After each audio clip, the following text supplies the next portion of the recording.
ప్రపంచ శిల్ప కళాదినోత్సవాన్ని ఏప్రిల్ 4వ శనివారం పురస్కరించుకొని వంశపారంపర్యమైన శిల్పులను సాహితీ కళా వేదిక ఆధ్వర్యంలో ఆదివారం ఘనంగా సన్మానించారు.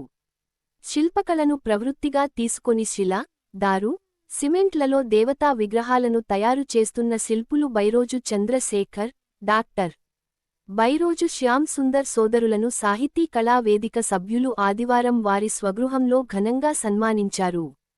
కళావేదిక జిల్లా అధ్యక్షుడు Palusa Shankar Goud, Raman educational society chairman Desi Ramulu Yadav, Gopalapeta MOS Chandrasekhar, సామాజికవేత్త గంధం నాగరాజు, బండారు శ్రీనివాస్, బుచ్చిబాబు, శ్రీనివాస్, సాయి దరహాస్ తదితరులు పాల్గొన్నారు.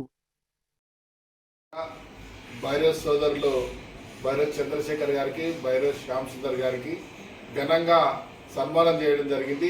ఈ సందర్భంగా యువ కవి బుచ్చిబాబు గారు ఒక కవిత వినిపిస్తారు. పొడమి గర్భంలో పురుడు పోసుకున్న శిలలన్నీ, జీవం లేని శిలలకు జీవం పోసిన శిల్పులెవరు? పూజలందుకునే దేవుళ్లకు రూపమిచ్చిన శిల్పులెవరు? గుండెలేని రాయికి హృదయం ఇచ్చిందెవరు?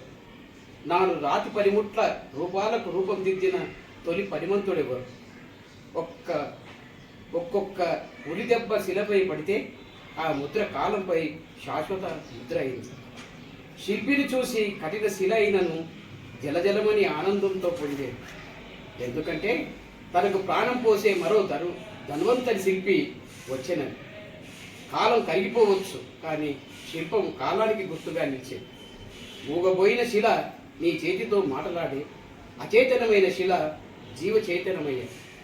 అందుకే ఓ శిల్పి, నీ ఒక కలియుగ బ్రహ్మవు. ఈరోజు నీకు ఇవే శతకోటి